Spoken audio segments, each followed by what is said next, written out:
sit down.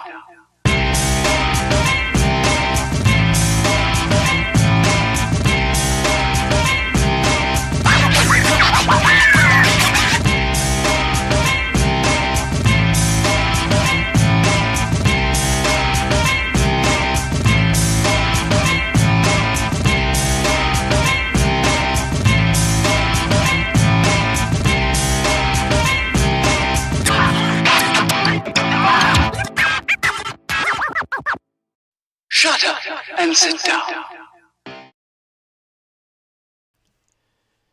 Good evening, everybody. Welcome to another episode of Build, Paint, Play. I'm Dave. I'm Jake. Excellent. And we're here to celebrate Thanksgiving. We are indeed. The mighty Thanksgiving. I'm excited. Yeah, it is good. I feel kind of strange because I'm wearing a hat, which is shadowing my face, causing shadow of my face. I was like, why is it weird that you're wearing a hat? Oh, well, it's not strange that I'm wearing a hat, but it's strange that I'm wearing a hat on stream. But my I have like terrible hat hair. Sure. Like, yeah. Basically, I could have like my hair could be perfect, and then I'll put a hat near it and take it away, and it'll be all crazy. So that's impressive. Basically, if I anytime I put a hat on during the day, it needs to stay on for the rest of the day. Yeah, I think that's true of most people. I would think quite possibly. Because like my hair, I usually like to have my hair up. Yep. The only reason I don't still have my mohawk is because like the winter's here now. Yep. As soon as the cold weather rolls in, I let the hair on the side grow in. But first day of spring, back to the mohawk. Nice. But I'm still wearing shorts. It's been like 32 degrees in Boston, but until snow like hits the ground and sticks, like I don't bother changing into pants. Like, right, you're that guy, no right? Yeah, who cares? Yep. But I wore a hat. I wore a hat the other day. We just got a bunch of new merch in, so like now we have like branded hoodies, t-shirts, baseball caps, winter hats, like beanies. Right. And then we've got we just got in dice. Digital life counters, and something else. But it's all branded, which I dig. It has like the Alpha Mega logo. So right. So what'd you get done for hobbying this week? Hobbying, I got a bunch of stuff. And I can't remember if I'd finished. I don't think I'd finished off the Carl last week for my Votan. It looks good. So that's quite the power fist. Yeah, it is quite the power fist. It's all studded and everything. It's got a horsehair tail. Check it out. Get one of those. If anybody has any extra bits, yeah, I'm gonna have to see if. Yeah, I like that. You get a bunch of different options for him. So he can have like an axe or a sword as well instead of the fist. Scott, you spelled toque wrong. I was gonna say toque, but I was like, most people aren't gonna know what that is. But yep. So that's the Iron Hair champion. Dude, that guy is a beast. He is. He's ridiculous. He's all upper body. Yeah, he's ridiculous. These tiny legs there. But yeah, so he's done. I'm just going to get some more texture paste for the base. I finished off. Well, I've almost finished off the like the Iron Master. The Brockier Iron Master. It's the light or like he looks from the front. He looks pink or like flesh tone. Oh, like his. Like the inside of his jacket. Yeah, it's got a little bit of pink to it. Okay. Yeah. So I just wanted it to be a bit different to his white armor. He's super cool. I really like that model. That whole box is great. Yeah, it is neat. I've got all of the little e-cogs. They're all done. Those things are great. Me. So yeah, I got those done, which is pretty cool. Excited about that. I've got some of the Ironhead squat prospectors underway as well. Different project, but still. I don't like that you can't. I don't like that you can't use them in. I don't like that you can't use them as part of the army. Oh, because they don't specifically have rules. Yeah, like you can which incorporate seems them. weird. but it seems weird. Like they talk about them in the codex. Right. Yeah. You can incorporate them though. There'll be plenty of ways to do it.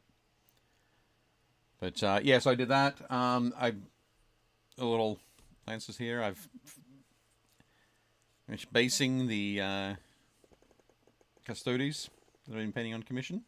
Yeah, those guys are great.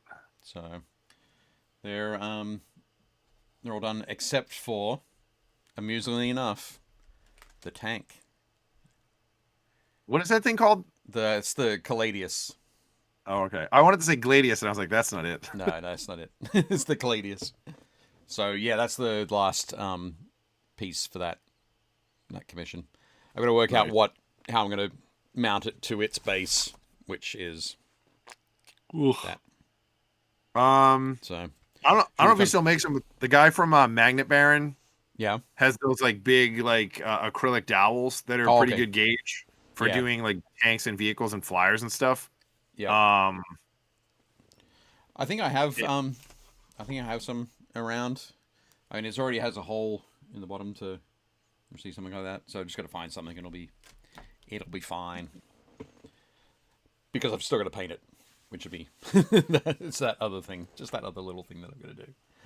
But yeah, so I've got that. I also played 2 games in the last week, which is pretty exciting. So I played Dracula's America last Thursday with my 7th Cavalry Forsaken posse, I think. Okay. And but it was crazily enough, it was down in a it was in a dungeon. So we started off, each opposing posse started off in a room, and then we had to sort of start moving through the dungeon corridors to get into a room, and then start investigating all these little areas of interest, they were called. The first one that was investigated, though, was revealed to be a fledgling vampire, which then started to attack my opponent's posse. So I was like, I don't think I'm going to investigate any of the other sides. What else could be here? Well, it could be some loot. It might be like $5 or a pistol or something like that. And I was like, nah. It could be a vampire. This place is lousy with Draculas. That's ridiculous. So all right, so Jeff jumped on, Josh jumped on, Pete jumped on. Excellent. Hello. What's going on, guys? Good evening. Welcome. Yep. But the second game I played was Horus Heresy. I played on Saturday night. Word Bearers against World Eaters. Okay. And 2,500 points. And, how'd that go? Yeah, I did pretty well. Okay. Yeah, I mean, the big thing with your army, like I was talking with somebody the other day about this, and I think the Word Bearers, their big thing is like, unless you really lean into the Galvor back and all the demonic stuff, they're just gonna get smoked, because like they're like everything's Marines. Yeah. But everybody else's Marines are better at stuff. Okay. But then if you run because they all have like stuff that they're really good at, whereas like the Word Bearers are like, well, we give you demons, and you're like, oh, okay, that's what they're good at. They're good at like letting you have demons in your army. So yep, we haven't got the demon rules just yet, but I don't know. I think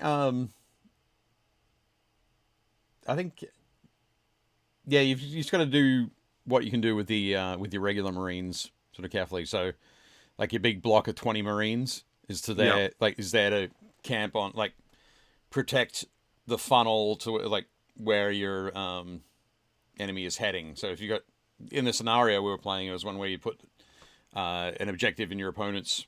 I put my objective in my opponent's deployment zone. He puts his in his, and we have to get to it by the end of the game. If we were on the objective at the end of the game, we get 5 victory points, which is pretty significant. And you just parked your blob of 20 Marines on it. 20 Marines right in front of it. It's like they got he had his like an assault squad jumped up and opened fire, so I returned fire, whittled some down, and then he charged, so I overwatched and whittled some more down, and not many of them made it in there. So I actually sort of came away from that one with like just having lost 4 Marines. Okay. And then they took a charge from a unit of Red Butchers. So Yeah, they're pretty good. five of the fierce Terminators with twin power axes. Gross.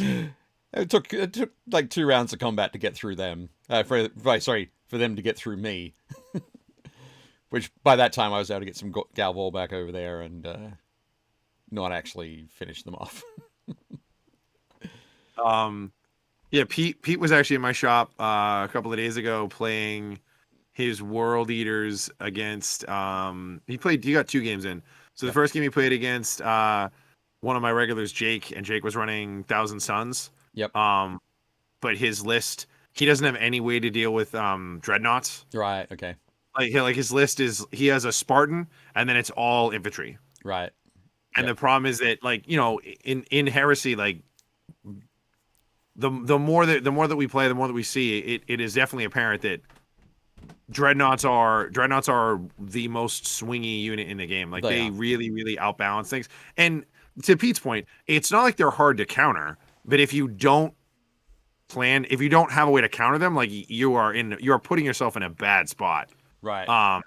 Yep. So Jake just was like, I don't have any way to deal with these things, because Pete got rid of his Spartan pretty quick, and then as soon as that was gone, it was like, well, I don't have any real like base of heavy weaponry to like take out a dreadnought. Right. And then obviously Pete has his crazy Red Butchers running around with weapons, and then he's got a whole bunch of the, what is it, Rampagers? Those are just like the regular guys. Oh, the Rampagers are the they're like assault squads, basically. The Rampagers are like pit fighters.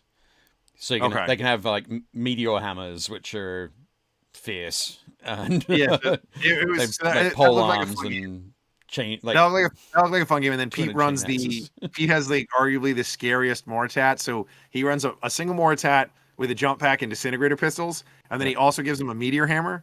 Right. And then because they have Crimson Path, they ignore the first wound they take in every phase. Oh, okay. So even if he rolls ones and does damage to himself, he gets to ignore the first one. Right. And then they have the other rule where, like, at the beginning of any turn, I forget what it is, but it's like he basically auto heals a wound. Right. So even if he kills himself, he can bring himself back. It's ridiculous. Yeah. And then if you charge him, or if he charges you, he has a meteor hammer, which means he's just going to massacre whatever he hits. I mean, he's super expensive. I think Pete said he's like 200 220. That's crazy. Yeah, that's ridiculous. But he's disgusting. My Marigal managed to hold off an assault from 20 tactical Marines led by Khan. What? Yeah. Yep. Yikes. Basically, it's sort of each turn I'd roll my dice. I'd roll my 5 dice and kill, like, I think it was first turn, it was like I killed 4, and then Khan did a bunch of attacks. Khan was the only one who was doing damage against my Marigal. Did a bunch of attacks and scored like 4 wounds. And then the next turn, it was like he caused 2 wounds, and I caused 3. And then the next turn, I caused 5, and Khan caused 0 wounds. So tested. They ran. Wait, I thought Khan can't ran. I thought he's fearless. No, I don't. Basically, we looked at it, and whatever it was, he was still able to run, but they ran, and I cut them down. I thought. And then my Marigal with 2 wounds remaining assaulted his close combat Leviathan. Yep. And I managed to hang in there. Took the Leviathan down to 1 wound before I died. Yep. Oh man, you got super lucky. That Leviathan should have ripped that Marigal in half like a phone book. I know. But then my Marigal exploded, of course, and it actually killed a. What did he kill? Killed something else, but it was that was the big thing. It killed the Leviathan in an explosion. that seems like a big thing. It seems like explosions kill a lot of stuff.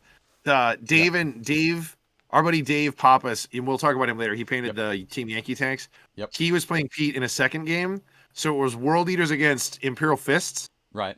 And Dave's list was like a ton of guys with like autocannons, which they are filthy. Like the guys with autocannon, like the guys with the heavy bolters, they're insane. And then he had like I don't know if he took it, but he had like he took a knight and he had a couple of the armigers. Yep. And then he had a vehicle. And then Pete had like a flyer and like another vehicle. And Dave was saying, he was like at the end of the game, it was like, I shot a thing, I did a bunch of damage, the vehicle exploded, killed some guys, then he shot my vehicle, it exploded and killed some of my guys and some of his guys, and then 2 dreadnoughts were fighting, and then one of them exploded and killed the dreadnought, which exploded, which killed a bunch of guys. Like, It was like all these guys kept dying, all these explosions. I was yeah. Well, it's the great thing with the with that rule with the dreadnoughts that you don't roll to see if they explode. They automatically, when they die, they automatically explode. It's crazy. But yeah, with strength 8, it's not bad. The Marigal's radius is D6 plus 6. Yeah. it just seems, but there's no AP on it, right? It's just a normal. There's no AP. Just, no. It just seems that's the part that blows me away. I'm always like, how do you kill so many guys? You just have to make a 3+. Yeah. Like, how are whole squads dying to explosions? You can get a lot of crappy rolls for sure. But, sure, but yeah, it was a good game anyway. I enjoyed it. I made a mistake at one point where I charged my Gal Warback, led by my chaplain, into the front of a Land Raider Proteus. Okay. And did like 1 wound to it. I was like, oh, okay, that's a bit of a shame. Yeah, that's not great. No. And the worst part is that the whole like dice rolling sequence took like 15 minits to determine that I only took 1 wound. And you can't hold vehicles in combat, so he can just back up. That's what he did. He backed up, got his rampages out, charged me. Yeah. Yeah, yeah, exactly. That's bad. It wasn't good. It wasn't good. But no, I ended up winning the game, so it was victory. Nice. Yay. But no, definitely cool. Definitely cool. So I'm curious. Out of 2,500 points, what did you have left on the board? What did I have left? I had so I had originally took 10 Marigal. I had 3 Marigal left. Not Marigal, Galvorback. 10 Galvorback. I had 3 Galvorback and my chaplain left. I had my Spartan. I had a tactical squad of 10 Marines. And my Contemptor, I think, on 1 wound. That is a bloodbath. Oh yeah, it was fierce. Sorry, and I also had Zardu Lyak and 1 Blade Slave remaining. Yeah. So I think in 2,500 points, he's going to be my go-to warlord. What are his rules? What does he give you? His special warlord trait is 3 other. Well, basically, he can give 3 corrupted units, +1 strength and +1 movement. That's pretty awesome. At the end of the turn, each turn, I have to make a leadership test for each of them, and if you fail that, you take D3 wounds. But if I put that on like 2 Marigals and the chaplain-led Gal Warback squad, it's all good. But yeah, in that game I only took 1 Marigal, 1 Contemptor. He had a Leviathan and a Contemptor. Scott's leaving. Bye, Scott. Oh my goodness. Bye, Scott. That was quick. Yeah, for sure. But yeah. So good stuff all around. I got a lot of hobby in, which was really nice. Nice. Very cool to have that sort of thing happen. But yeah. How about you? Not so much. Not much? With us getting ready for Black Friday, I basically have had no free time after knocking out that weird. After knocking out the commission, I've had no time, so I've been just trying to get everything prepped and like ready to go. I have we're doing a ton of family stuff too, but like getting the shop ready for Black Friday, it's just been like every day I've had like a list of stuff I've had to get done, and I'm like, man, if I get through with this, I'm gonna jump on that model, and then it's like, nope, I'm working literally right up until I head out, and then I'm like, and Ben's like, well, you could take it home and work on it. I'm like, dude, when I get home, I have a million other things to do. I can't. I have zero time to paint at home. Yeah. But I think, yeah, the only hobby I really got in is on Saturday. It was just me at the store. And Right. I basically get to play a little bit of Magic, and that's about it. Okay. Right here. But that was the extent of my hobbying. Yeah. Cool. Caitlin says, "Happy Thanksgiving." Yep. I was going to say, Dave Hummel's here. Hi, Dave. Don Slater's here as well. Thanksgiving is my favorite holiday. Yes, it is. I mean, obviously, it's a great holiday. Hey, Kate. Happy Thanksgiving. It's, let's get on to tanks. Let's get on to the tanks. Onto the tanks. We should get onto the tanks. Yeah, I have this as my co-pilot today. It's my tanks of the world. Yeah, and it is good. It is lousy with tanks. These are the ones we were talking about last week, right? Oh, fantastic. Yep. Matilda, love that thing. Land battleship. Yeah. It's pretty cool. There's definitely some good stuff in here. Nice. Oh, there you go. There's talking about camo. Oh my goodness. Crazy. Who's that? Is that that's a British tank. That's a Vickers 6. Okay. But it's got that 3 colors you were talking about with the black outlines. Right. And then there's like tons of modern tanks. Like the modern tanks. Yeah. There's so many cool looking modern tanks. Yeah, the modern tanks are everything like post World War II. So they've got a Hetzer in here with that cheetah dot camo. All right. Yep. But I wonder if that one's that was the inspiration for the artwork that we saw. Maybe it definitely could be. It could be. Could be it. I don't know. But yeah, all good. One of the things I wanted to say with Thanksgiving, we're being very liberal with the application of the word tank. Sure. There'll be things that we show that aren't technically tanks. They would fall into the armored fighting vehicle, or possibly even the APC, the armored personnel carrier, but not specifically the tanks. Yeah, the definition in there is like the definition of a tank is a way to transport firepower and the crew for the firepower around the battlefield in a protected carriage. Right. Yep. So we'll also be showing we'll show some other variations on that where sometimes maybe they're not as protected as the tank definition would suggest, or it's to transport crew or something, to transport infantry or something like that. But I just wanted to get that out of the way so that you know that we know what a tank is. Right. All right. What do we got first? For Thanksgiving. So first, as always, we've got the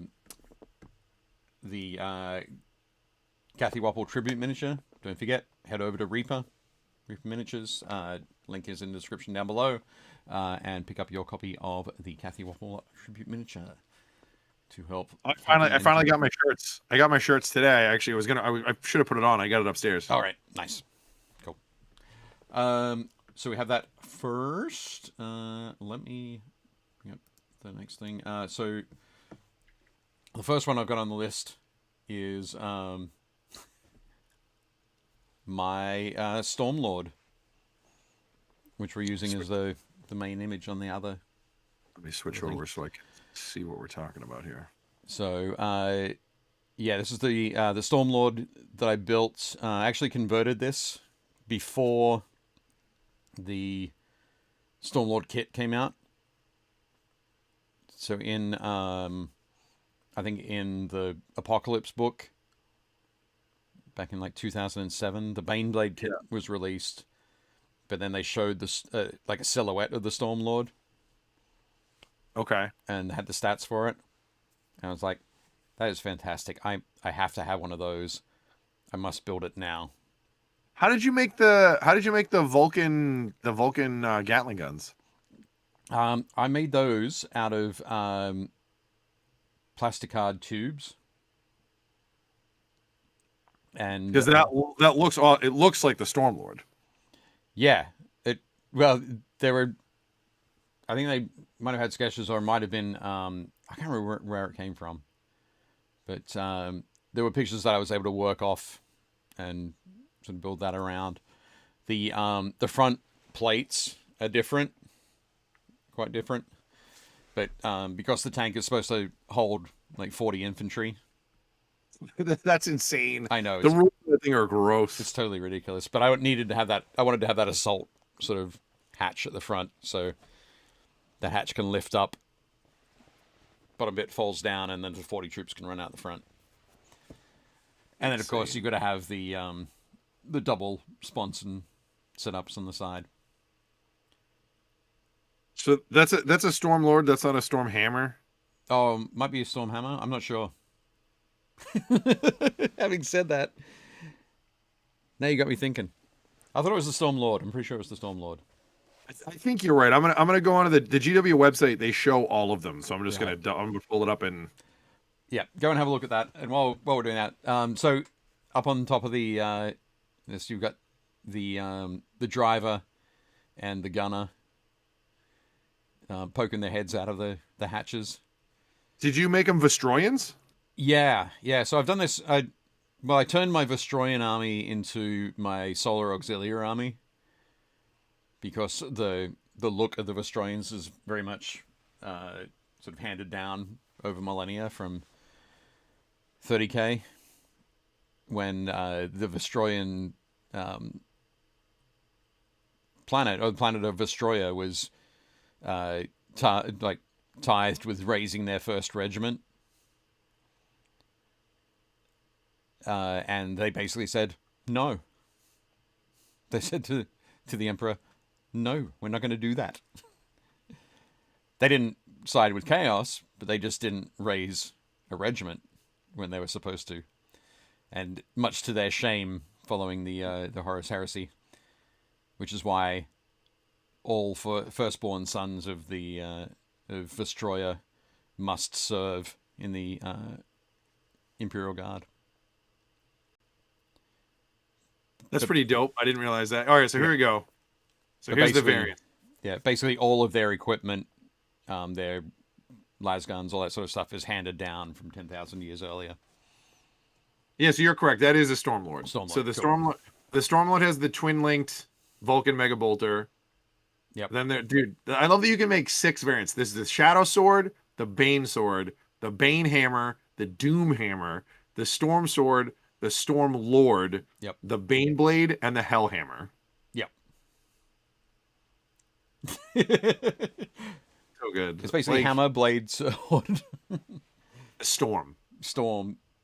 Well, it's Storm, Doom, Bane. Yeah. But amazing sort of stuff. But it was a lot of fun working on that. I did that a little while ago. It is a super cool tank. It is a super cool tank. Coming up next, what do we got? Didn't they introduce that variant with the Armageddon book when they were talking about the Steel Legions? Isn't that what that's from? They might have mentioned it. Okay. I think it's the first time they mentioned this variant. Possibly. But Pete says Bert. Indeed. Yeah. Gross. It's like heavy 20 or something like that. Yeah, it's just it's a Warhound's right arm. Yeah. Yep. Ben Williams says it's Stormy McStormface. Close enough. Yep. One thing for sure, that's a lot of DACA. Needs more DACA? I'm not sure. But basically on mine, I replaced all the heavy bolters with heavy flamers. So it's quite nasty, both in 40K and 30K. But moving right along, it has 8 heavy flamers. 8 heavy flamers. Yeah.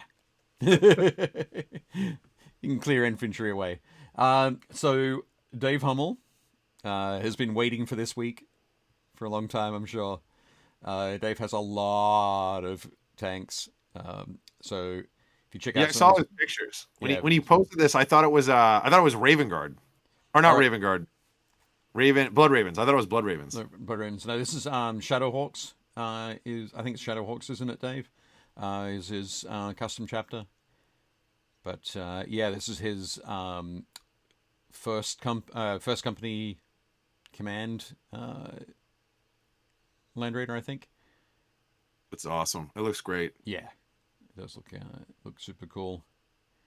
Very nice. Yeah, I saw his photos on Facebook of like his table of just like 50 tanks. Yeah. Oh, well, that's coming up. Don't worry.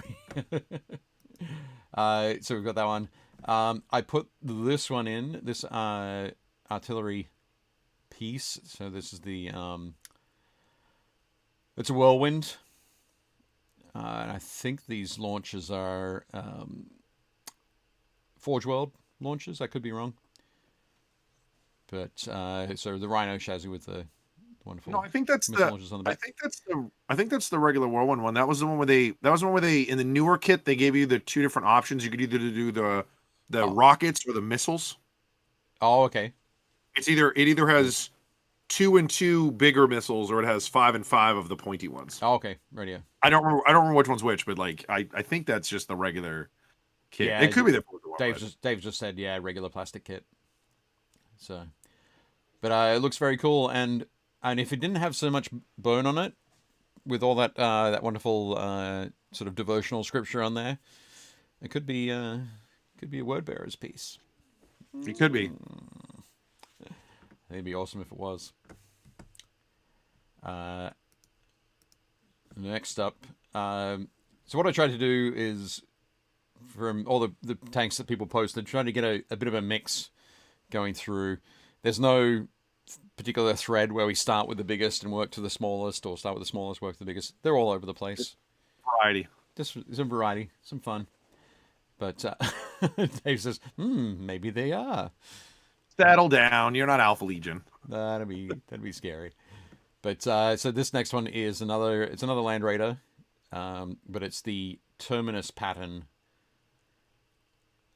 So it has like the extra shooty one. Yeah, it's the one that has the it has the sponsons with 2 twin linked las cannons, then it's got sponsons with a single las cannon, and then it's got twin linked las cannons in the hull. I like how you converted it so it has the wraparound treads instead of like the traditional ones. Yeah, they do look great, don't they? That's awesome. That thing is disgusting. Like, its rules are insane. Like, also from a realistic standpoint, you're like, how the hell does that shoot everything in the front? It can't. But the rules let you do. Serpentine. But the rules let you do that. Serpentine. Yeah, but the movement happens before shooting. Wow, shooting happens during the movement. It's just broken down so that your brain can understand it. Sure. Yeah, that thing's awesome. Yep. Yeah, I always have a soft spot for the was it the Achilles? The Achilles? Achilles? The Achilles? I think it's the Achilles. The Achilles Land Raider, I think, is the one I have a soft spot for. I just think that one looks cool. Right. Yep. Dave said that the tracks are from Blood and Skulls. So Blood and Skulls Industries. Nice. But yeah. And Dave also says, shush, blurring the issue with facts. Yeah, this one from Pete's standpoint, this is like oh god, this is like Spinal Tap. Where you're like, this one has last cannons, you just dial it up to 11. Put it up to 11, yeah. It has a bit more. I got to use that same line when I was talking about my Marigal at the game on Saturday night, where everyone's like, how many wounds has it got? I said, it starts with 8. And they're like, a Leviathan, big chunky Leviathan only has 7. I said, 7's a lot. 8's one more. It goes up to 11. Yeah, what is it? It's because I think we talked about that like on our first or second show. We were talking about all the heresy stuff. Yep. The Marigal has 1 extra wound, but its toughness is lower than the Leviathans. No. I thought it's the same as the Contemptor. Oh, hang on, no, it is the same. You're right. It's 7. The Leviathan's 8. Yeah.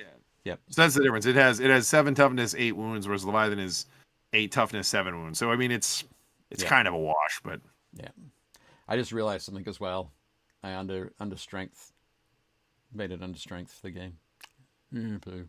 Anyway, moving right along, the next picture we have is Dave's Rhino collection that he's working on. So there are 34 rhinos in this picture. Come on down to Dave's Used Rhinos. Yep. You got to supply your own top panels. Yeah, your is top that so you doors. can run them as laserbacks or razorbacks? So you can swap them out. I think so. Yep. But they'll be able to let us know in a second. But yeah, it's I pretty. like the weird gloss one, the second one in on the right. All right, yeah. The So high go back there. gloss one. Yep, there we go. So you can switch them between. That's going to actually that's what they are at the back there. I was so you can see on the top left of the photo. Yeah, those are Exactly. the what? Those So- are termites. Oh no, Oh, thunder. actually. No, Those they're are thunderfire. my mistake. They're the Those are thunderfire cannons. Thunderfire cannons. Yeah. Yeah, Dave said he tried a different, cheaper primer. Get that gloss result. Yeah. Cheap is not always better. Dude, they're crazy. Like this is for like an apocalypse game. Wow, it's for 3 companies. Yeah. Space Marines. Which is pretty crazy. But no, we appreciate your dedication, Dave, to seeing this through. Dude, that's more than 3 companies. That'd be 3 reserve tactical companies. Yeah. Yep. Because in a regular company, you would only need 6 rhinos. Yeah, I know. Maybe Well, 7 hey. if you put your command squad in it, but 8, 9. Yeah. But no, I think what we need next year, next Thanksgiving, is another shot of this, like this, and see how many more you've painted. yeah, what we need, 100%. You'll need to give us that. So that's all we grabbed to show of Dave's tanks. You can go and check out more of them in the Facebook group, which I have remembered finally after all these weeks to link in the notes below. So go there, click on that link, ask to join. Somebody will let you in. I think we've all got keys to the door. Sure. Yeah. But next up is from Ben. So there's some photos you sent through. Oh yeah. He had a rhino also, but I didn't send it because I was like, well, that's not a tank. Oh. That model is gross. Yeah. I love this tank. It is so good. Yep. So this is for his Horus Heresy Space Wolves. This is the Kratos heavy battle tank. Yep. How's he done with that cannon, that battle cannon? It's pretty well. I think that the battle cannon is the best one pound for pound. Yeah. Because it has that coax rule. Yep. So you can't see in this photo, but on the other side of the battle cannon, there's a coax mounted autocannon. Yep. So when you shoot the autocannon first, and if it hits, you can reroll misses with the battle cannon. Okay. Cool. Which is insane. So it's like a ranging attack. Yep. It's gross. It's trace fire. Yeah. But this thing is super fun. I just think it's a great tank. I really want to run one, but because of the way my list is built, I can't fit one technically. I'd have to get rid of something that's equally helpful to field this. Right. In a bigger battle, I'll probably add one. Yeah. Yeah. I still have one assembled and primed just over here for my Death Guard. Haven't done any more work on that. But I think I'm going to pick up some Land Raiders on Saturday. Go with that. They are super nice. I do love this tank. It's a super cool kit too. Yeah, it is. But next up, we've got his Sakaran as well. Yep. With the mighty accelerator autocannons. Yeah, and I just finished building another Sakaran, but it's not painted, so I didn't take any photos. Yep. This kit, by the way, awesome kit. Yeah. Super fun to build. Really, really cool. Really well designed. And it's just it's a beautiful tank. It really is nice looking. Yeah, he's got his like squad claw markings on the front like hatch panel. Up above the searchlight, he's got like put like weird like Celtic knot kind of scroll work on all of them. Okay. They all have that somewhere on the tank. There's a black panel with that scroll work. Cool. Yeah, the rules for it too. Like if you're playing as Imperial Fists, it's disgusting. So you run heavy bolters on the sides and accelerator autocannons, and that way it's got 3 heavy bolters and the 2 accelerator autocannons, and everything on the tank hits on 2s. All right. Because they get +1 to hit with autocannons and bolters. Right. So it just makes this thing insane. Like it just cranks out shots. Yeah. And then I run them in my Iron Warriors, and I do the same thing. I run them with heavy bolters and autocannons, and then everything is +1 strength. Okay. Yeah, that's which ridiculous. is which is stupid. So like, I mean, as long as I'm shooting against non-infantry, it's +1 strength. So I get +1 against vehicles, dreadnoughts, and buildings and fortifications. Okay. So as long as I'm shooting at anything with those keywords, it's +1 strength. Yeah. Boo. Yeah, they're super fun. But again, it is a really, really nice kit. It really is. Yeah. And then the final one we've got from Ben is a Land Raider Proteus. He loves the Proteus. It is his favorite vehicle. I gotta say that when I played against one of these on Saturday night, and I was really surprised how much shorter it felt. Now that I've been playing with the Spartan, which is that like nice extended battle limo kind of thing. Yeah. Looking at that was just like, hey, this is kind of stubby. The thing that kills me is it's technically bigger than the original Land Raider. All right, like the very original one. Yeah, like the very first plastic, which I had one, the very first plastic kit. I mean, it looks the same, but it's like they slightly scaled it up. Like they increased it by like, I don't know, 15%, or it's like 15%, 20% bigger than the original. Right. But yeah, it's hilarious. And then if you do the what is it, the Proteus is even the Explorador, the one that doesn't have the ramp. Right. Yeah. Like that's technically the original Land Raider because it didn't have an assault ramp. The original format. Yeah, so funny. Such a cool kit. But yeah, Ben loves this thing. It is his favorite tank. Yeah. No, it's definitely cool. Definitely cool. The Phobos pattern is my favorite. That's the one that David showed first. The Jess Goodwin Land Raider. All right. That's the Phobos pattern. That is my favorite Land Raider. I love that thing. Cool. Yep. Jay says you're now tank elitist, Dave. I think I probably already was before the Spartan came out, but yeah, no, it just looked really cute. Which then when I was trying to attack it and it was like, what's the armor on this? It's 14 all round. Oh, okay. It's the Land Raider. Not so cute anymore. I mean, it's still a Land Raider. Yeah, for sure. So our buddy Brian is an actual, he's a former tank commander. He served a couple tours overseas and super nice guy, great painter. Yeah. And he always laughs when we look at a lot of the newer tank kits. Sure. Like the Heresy ones are better, but like the Mark 1 or the Phobos Land Raider, the Jess Goodwin one, he's like, because it has those plates that are around the whole edge and it's so low to the ground, he's like, literally you could like hit a rock and the whole tank would get hung up because there's no clearance. Yeah. Yeah, none of it makes any sense. It's just like the Lehman Rust would be the same. Yeah. You wouldn't be able to go anywhere with it. Yeah, as long as you're on flat surfaces, you're good. Yeah. Like flat, packed earth, you're fine. Like gaming tables. Sure. Good. Next up, we have a Hecaton Land Fortress from Jeff Smith. Oh, is this Jeff's red one? This thing is great. Yeah. So it's that red metallic, sort of ultra copper kind of look. I like it. Yeah, it's definitely very neat. It's go for it. What were you gonna say? No, go ahead. I was gonna say the roll bars. I think I'm used to seeing the silver roll bars on the GW scheme. But Jeff's painted them with a very, very, very matte black. Yeah. So it's different to the black on his armor plates. Is that the ultra black? I don't know. I'm not sure if it is, but it gives me the feeling of like it's all encased in foam.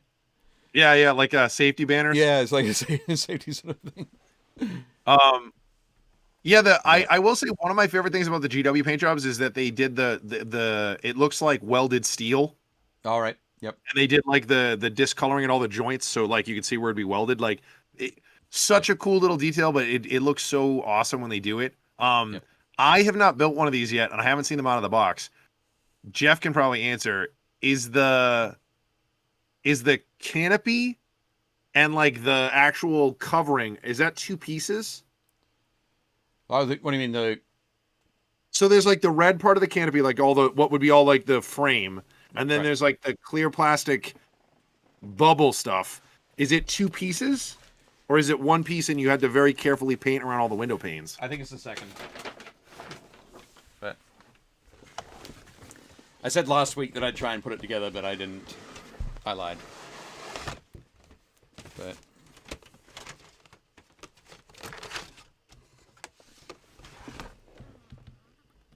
Oh, so it is all on the plastic. yep.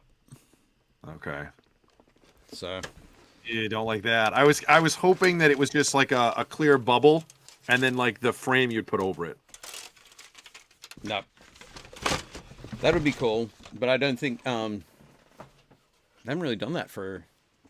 Have they done that before? Don't think they have. No, I don't. But No, they haven't. Because even on like I have this stupid thing.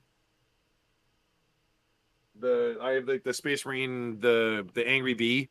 oh, okay. Yep.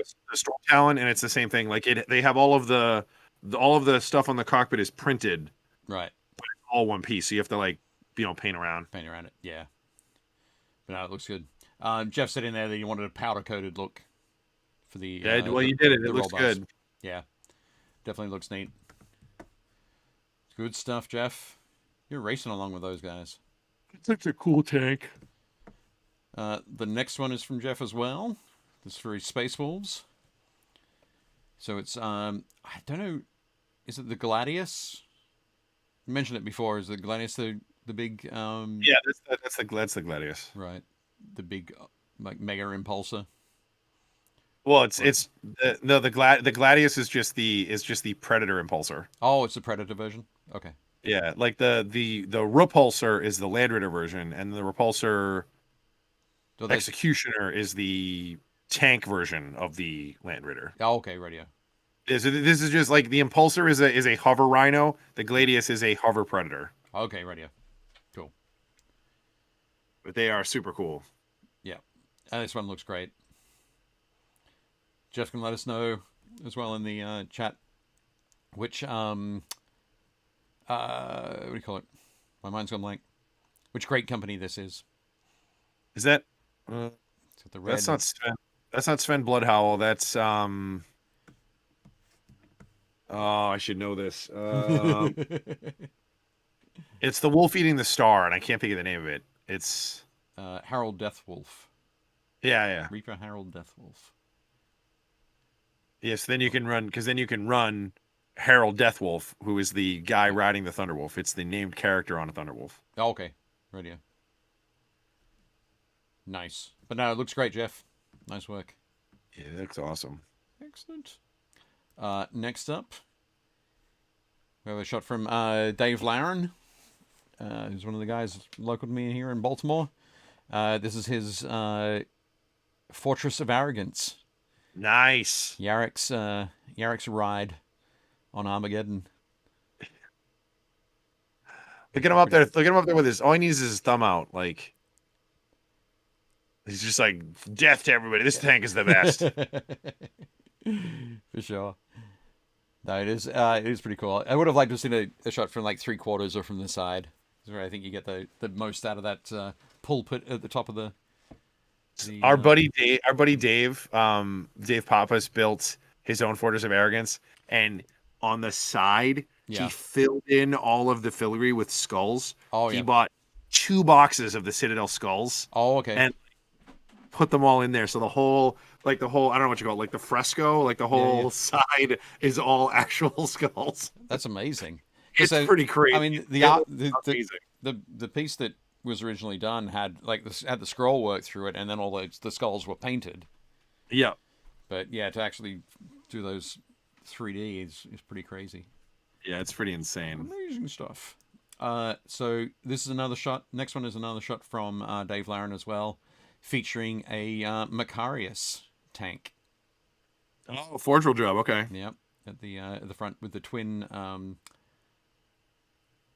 battle cannons.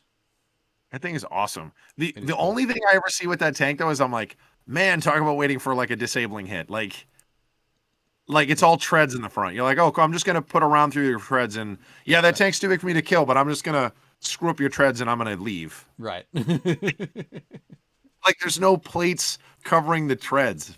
Yeah. Well, it's but they're at the back, which is always weird. I'm like, shouldn't they be covered? Yeah. But it's interesting that you should mention it now rather than like you're like, oh, check it out on the Land Raider here. It looks fantastic. And now here it's like it needs to have plates on it. The Land Raider, the whole idea with the Land Raider is it's ridiculous. That's why, like, Right. again, the Phobos Yep. has the treads covered. Sure, yeah. It's only like the newer ones, like or the classic Heresy ones that don't. But Yeah. I do loves me some Armageddon Steel Legion. That's awesome. Yep. That's cool. But the Robo Dorn tank is bigger than the Macarius, isn't it? No, I don't think so. I think it's probably similar size. Okay, maybe a little bit. It might be a little bit shorter. Yeah, they showed a picture of it, and it's considerably bigger than a Lehman Russ. Yeah, but not as big as a Baneblade. It's like right in between. Yeah, I'd say it's a similar sort of spot. I think the Macarius is a little bit longer. I got one sitting up there with a twin Vulcan Mega Bolters, or with the Vulcan Mega Bolter on it. So, but yeah, I haven't painted that yet. It's just sitting up there next to my notes. It's a cool kit. But yeah, so excellent. Thanks for those, Dave. Next up, this was this might be the you sent through a work in progress shot. I did. Oh no, my bad. That last thing, that's not Steel Legion. I thought they were. Those are Valhallans. They were Valhallans, yeah. Oh yeah. This is I finally finished building this thing. That is a resin Sikaran Venator. Right. Which I am thrilled to have. But building this thing in resin, especially after building the plastic one, building this thing in resin sucked. Like you need like tons of rubber bands, and like you have to have it in the right position because like nothing, like in a plastic model kit, it lines up really nice. Yep. And in this, like, oh, build this one section. I'm like, oh, cool, I built this whole right tread section. And they're like, oh, build the left one. I'm like, cool, I built the whole left one. And then when I glued it together, there's no like connection points. Right. For the main, like the middle hull part. So you have to like stick the crew cockpit thing in. You have to stick that thing in and then like hold the sides on.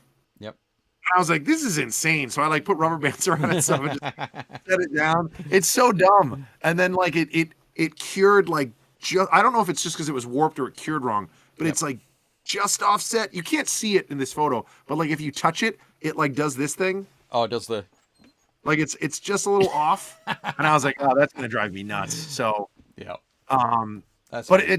In terms of the vehicle itself, it's super cool. It has that big like neutron laser destroyer, and then it has like the 3 power cables coming out of it. I'm gonna do a really cool like source lighting effect on that because again, with it being Iron Warriors, my army's gonna be pretty monotone. Yep. So this will be a tank that has a really crazy like spot color on it. So right, that's neat.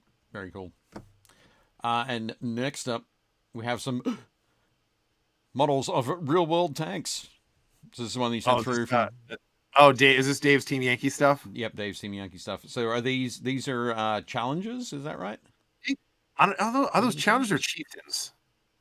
Oh, it could be chieftains. Yeah, it could be chieftains. I think they're chieftains. But yeah, it's super cool. Really, really neat kits. Like there's so much detail on them. I mean, they're only about, I don't know, this big. Right, yeah. So they're like 4 inches long, maybe. Super cool tanks. I have a unit of the American M1 Abrams. Right. And like the detail on these kits are dynamite. Super cool. And like the battle boxes are great. Yeah, it's the Steelbrew upgrades. Which is like it is a tank upgrade that you can pay for and put on the tank. Okay. It's super cool. It has like the commander popped out of the front hatch, so you can tell which one's your command tank. Yeah, just really neat. And then he put like the little tiny, Union Jack on waterslide transfers. I mean, those waterslide transfers are teeny. They are like the tiniest waterslides I've ever seen. Yep. Then he did all the edging along like the flaps for the standoff armor, like the skirts, the skirts. So he did like a little stippling, like edging, so it looks like they've been like banged up and they got dirty. Right. But yeah, he did a great job. What's the story with the sort of they look like wrappings, like burlap wrappings on the I don't know if they're supposed to be wrapped or if they're if he just painted them different. I think let's see. Let's consult. Oh. You gonna be able to find that quickly? The green section in the middle. Yep. is the compression chamber thing. So it's like it's the point of the gun that has like the recoil. Okay. Radio. But I don't know what the wrappings are. I don't know if he just decided to do that or if that's something that is. I'm sure it would have come from a historical source, but All right. So M1 or contemporary Abrams. source. So what do we say? Those others are challengers. Challengers or chieftains. All right. So good news. This is alphabetical by country. So all right. Charioteer, Conqueror. Yeah, same problem. All the British tanks start with C. Yeah, it does. It has like a weird. Yeah, it's on all the photos. I don't know what the hell it is. It's a chieftains and chariot tanks. Tank argument. Well, you can check with Dave during the week and let us know next week. I mean, it's in all the photos. It's like that. So like there is like there's like a wrap or something around the barrel. I don't know. Right. I don't know what it's called. I've never seen it on any other. I wonder if it's a water cooling thing, and there's like a little water cooling tubes that run through it. I mean, that would be cool. It seems a little weird for what is effectively a modern tank, but totally. But it could be, or maybe no. Maybe they run tea through it, and as the barrel heats up, it heats their tea for them. That's something super British. The main armament is the highly effective 120 millimeter 4x72 L11A5 rifle tank gun, which uses a bagged charge system for the first time in a British tank. The projectile and charge being separated and loaded, the latter being ignited by means of electric charge. An electrically fired vent tube. Yep. The reduced loader fatigue gave maximum rate. Yeah, so I guess there's a charge in that, I guess? No. The what that's talking about is that rather than having the shell itself that has the charge and the round. Dude, I have no idea what that wrap thing is. Yeah. I know. It's in every photo in here. Like, yep. Every photo in here has it. It's tea making facilities, I'm sure. That's what it is. We're gonna go with that. It's a tea delivery system. Tea delivery system. Tea heating system is what it is. But again, the kits photos are super cool, and like I do love Team Yankee. Team Yankee is kind of a fun way to paint modern current. I mean, even though most of the stuff is supposed to take place in the 80s. Yep. You're painting tanks like all the modern tanks, the Leopard 2s and all the stuff from the 80s. All the tanks, super fun. The real world tanks from the 80s. Yeah. Okay. But I mean, but most of them are still being fielded. So yeah.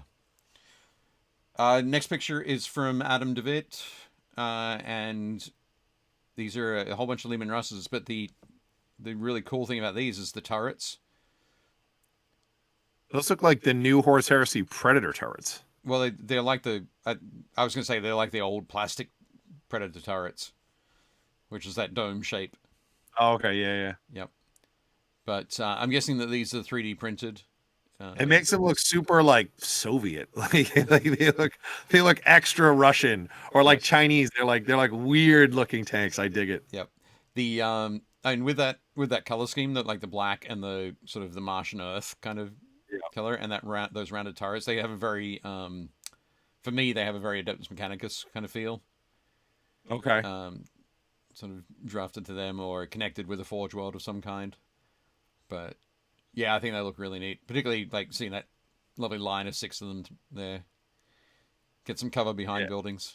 Yeah, it looks like he's got a Plasma variant, a Punisher, another Plasma Executioner, and then two regular Lehman Russ variants. Yep. Definitely cool.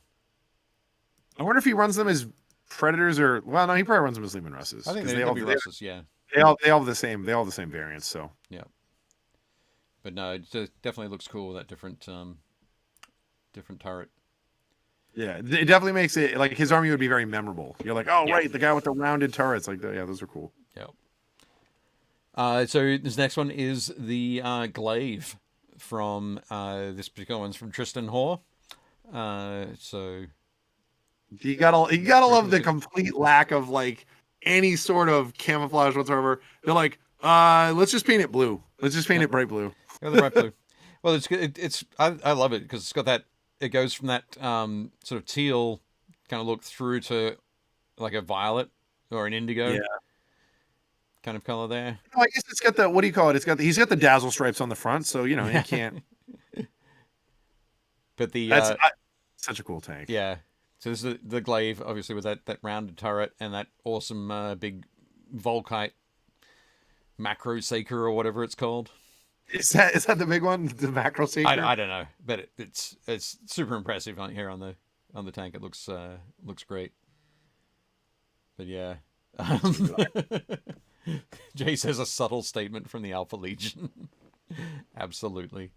So he used the Forge World transfer sheet, and it's awesome. So it has like the 3-headed Hydra, and it has the Alpha Omega logo, and then on the front it has like the double X's that are like they're like the really stylized X's that are super cool. Yep, for the 20th. Yeah, definitely. And then he's got you can barely see him, but in the stripes on the turret, he's got the chains. Right. Yep. The original logo is the chain that's broken. Right. Yeah, they're super cool. Yeah, they do look excellent.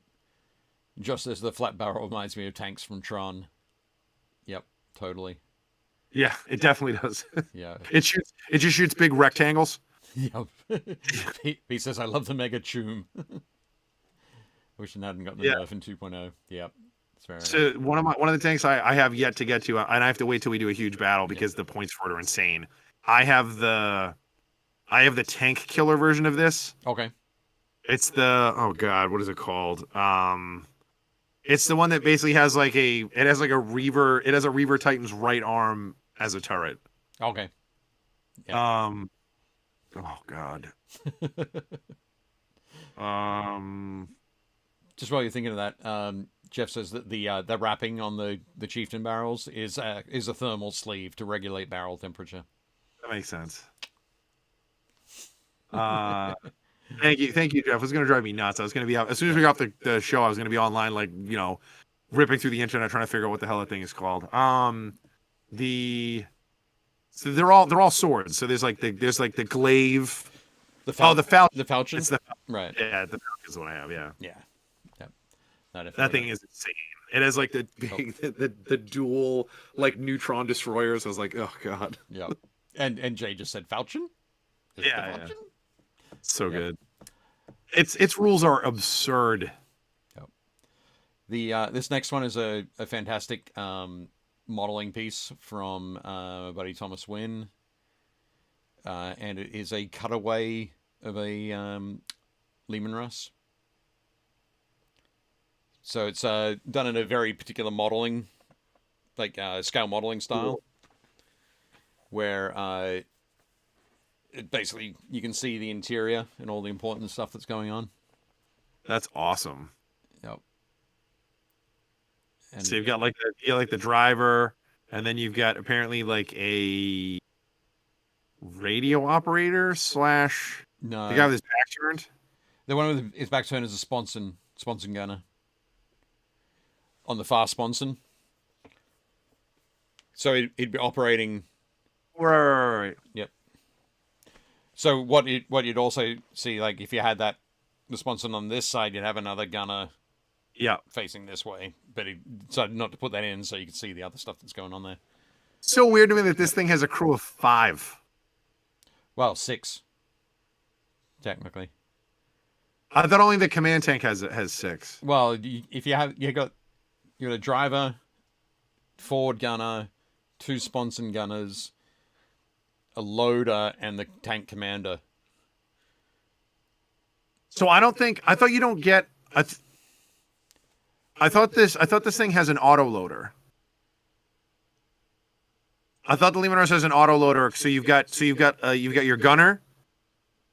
Because there's not room in the turret for a loader and a gunner. So you've got. There's also not room in the body of it for 4 guys, but nonetheless. You can do it. He's got a model. He's got 3 of the guys there. But if listening to any of the audio books or reading any of the lore, there's the tank commander, the guy who commands the tank. Yeah. And the loader, the person who loads, also generally will fire the main gun. Okay, that's a rarity. Yeah, I just watched Fury the other day. We talked about this last time. Great movie, super entertaining. But like, that thing doesn't have side sponsons, and it has a crew of 5. Right. Oh, sorry, 4. Four. Where you've got the driver. You've got your driver. You've got your Machine your gunner. auxiliary driver, who's your front gunner. Yep. And then you've got a loader. You've got your gunner and the tank commander. So it's a crew of 5. Right. But the But yeah, it doesn't have side sponsons. yeah. Yep. But I just love the modeling work that Thomas did on this. It's super cool. Yeah. Absolutely fantastic. And it still has the drive me closer so I can hit them with my sword meme on it as well. Love it. Yeah. Beautiful. Yeah, I like that you did the I mean, again, I don't know where they're storing this, but I like the magazine behind the sponson gunner. All right, like that row of all the tubes. So up there. you know, the idea is that it's like rolling up behind him, and then I guess theoretically the gunner is doing one of these. Yeah. Yep. But that's the magazine feed. That's pretty cool. I like that. So that going back to what you read about the chieftain. Yep. So rather than him lifting that one shell, Yeah. basically that loader is just loading a projectile, which is going to be X number of pounds, and then a charge behind it to propel the projectile. Yeah. But because it's in 2 parts, it's not somebody lifting like 30 pounds every time. Okay. They just That's one of the coolest design features of the Leopard 2 that West Germany has. Yep. So it has an auto loader. Right. So it has one less crew because it has an auto load feature. So the auto loader is just always like the gunner selects the round he wants. Yep. After the commander tells him like load HE, he selects HE and it auto loads HE. It's kind of like the is it the lawgiver?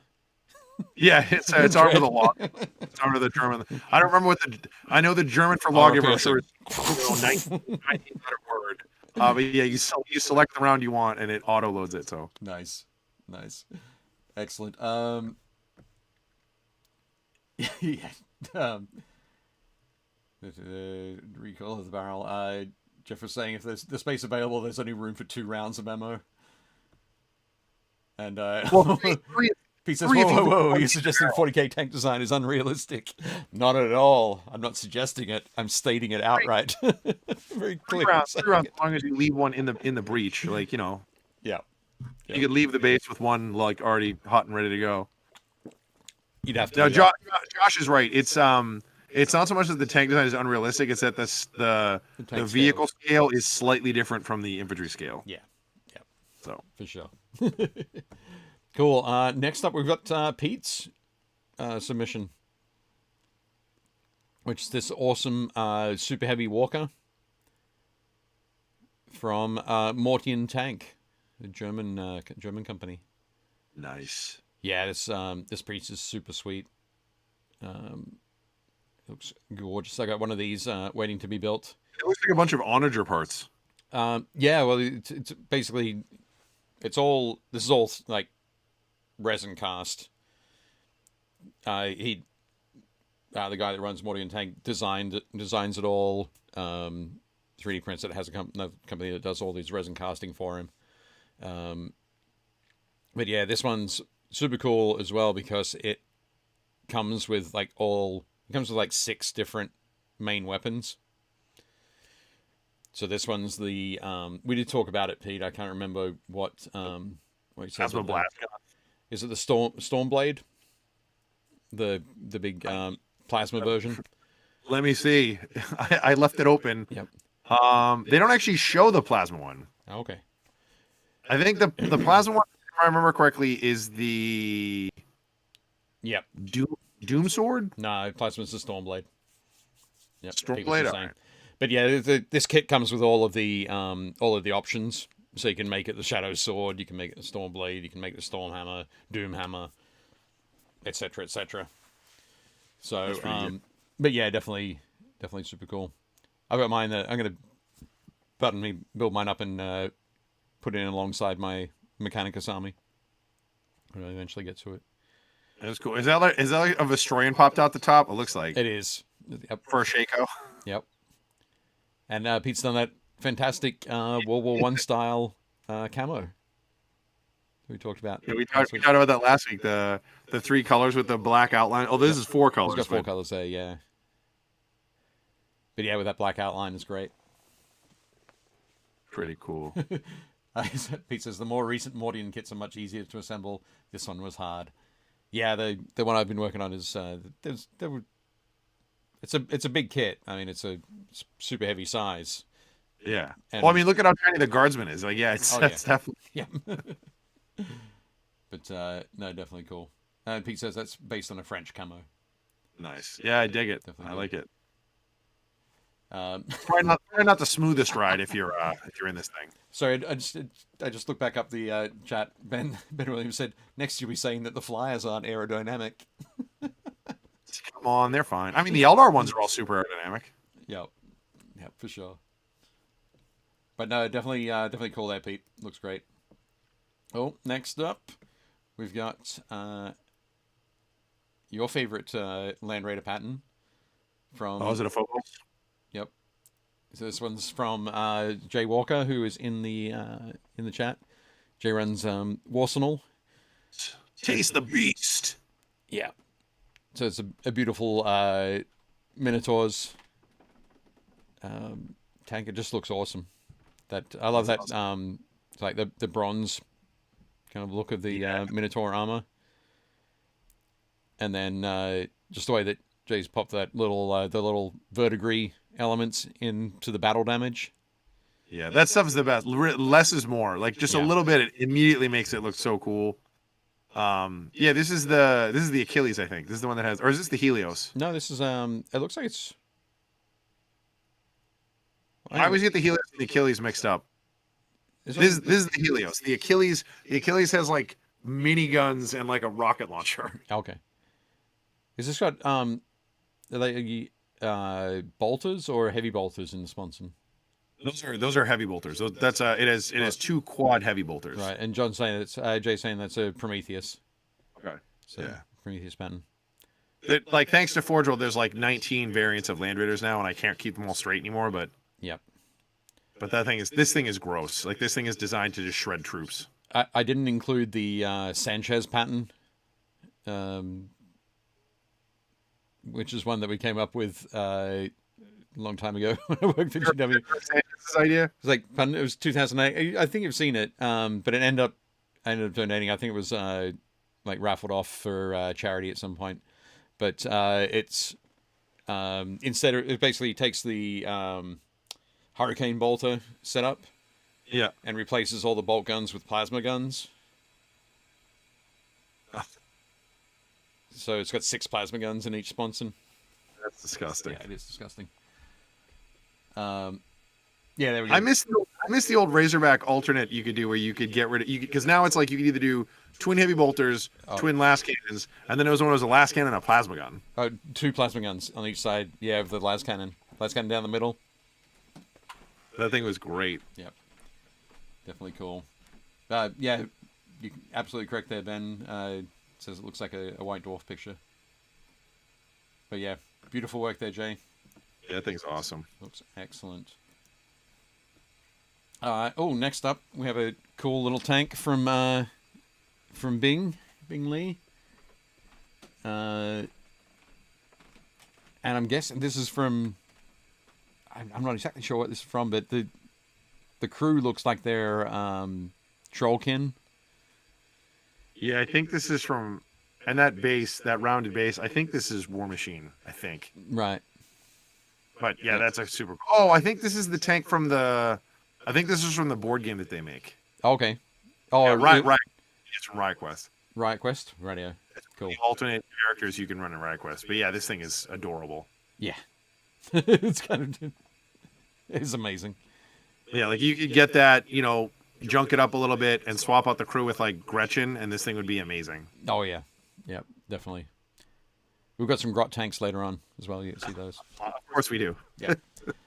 But no, this looks super cool. I love the all the rounded shapes. Yeah, I like that it's essentially doing a wheelie. Right. But no, looks great. Excellent painting, Bing. Very nice. Next up, this is from buddy Max Dubois. And it's his trio of trio of shadow swords. So Yeah, oh, dude, I love the Shadow Sword. I have a soft spot for the Shadow Sword. yeah. Well, that's probably my favorite of the super heavy family that you can make out of the Baneblade box. If you get shot by that, you would definitely have a lot of soft spots. Yeah. But this is one where I might have mentioned it in show earlier, but I saw a battle report on SN Battle Reports. They were showing off the new Astra Militarum Codex. Yeah. And somebody took a Shadow Sword. One of the guys took a Shadow Sword. His opponent took a Brass Scorpion, the big demon engine from Forge World. 5 Brass Scorpion. Yeah, basically it took 48 wounds in the first shot of the game. It was absolutely ridiculous. Strength 18, Strength 18, damage 12. Yeah, dude, that thing is awesome. Like, I love that they're like, let's throw a couple last cannons on it, just for funsies. Like, who cares? It's the Demolisher, not Demolisher, the Destroyer tank, the Hunter gun that it has. The Volcano Cannon. Yep. Yeah, gross. Yeah, absolutely. Absolutely gross. So 3 of them in an army. That's Yeah. Can you run 3 in an army? Well, no. I mean, yeah, I guess if you were doing Apocalypse, you could. You definitely do it. Whether you can do it in a tournament legal setting or anything, probably not. But that's super fun though. That's great. Anyway, next up is a little bit of fun. When I mentioned that I posted this on my personal page, Facebook page, said, "Hey, you post a picture of your favorite tank below." A friend of mine in the UK, Chris Lawrence, posted this picture of his favorite tank, which was a septic tank. Only if he painted it. Like, if he painted that picture, I'm impressed. No, I don't think he did. But I liked it. I thought thought it was fun. Rebel scum.